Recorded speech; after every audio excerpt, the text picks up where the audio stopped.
Oneness. Oneness cannot enter the one by seeking separate or dualistic means to enter this one.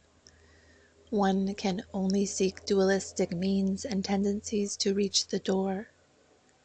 Love is enough to stand in itself, and love needs a voice. This voice is wisdom.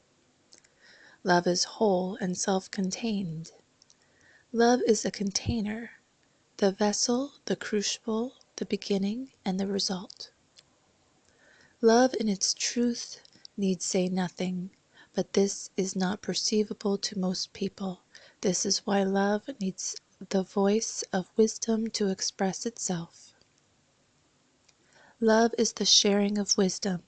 Wisdom is the eloquence of love. As one of the initiates of the Christ lineage, I was given many keys. The brilliance of mind that can penetrate and see, the detachment that enabled me to sew together any gaps in clarity and focus, for I was sublimely at ease and relaxed with all these qualities.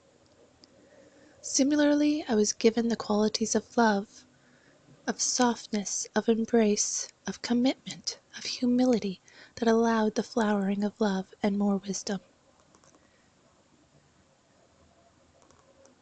To access true wisdom requires that our mental bodies be crystallized and strengthened, and then it requires a breaking down of this mental body to further expand our consciousness.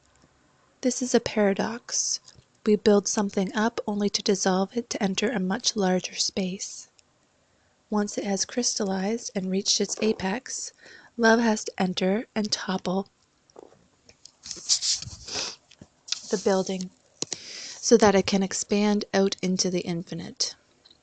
To do this requires the greatest act of courage based on love, which is true wisdom.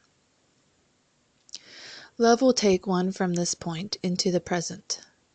This is the hardest thing to do, for often you have spent a lot of time, money, effort, and study in acquiring clarity of mind, of clear reason, of penetrating, analytical, decisive thinking that brings one to the state of so-called empowerment, to the height of their mental faculties, to a certain brilliance and impressionability that this mind makes on others and makes us admired, clever, and intelligent. When we reach this stage, there is nowhere else to go other than to soften and drop down into love. Not negating these qualities, but dissolving their limitations and allowing them to expand to their natural potential.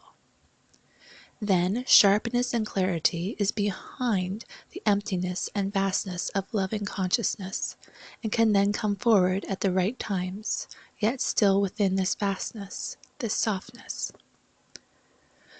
For those that are more love-orientated, they reach this vastness by growing their love to heal, embrace, and encompass more aspects of themselves, and more aspects of the people around them. In this embrace, wisdom is required to expand out.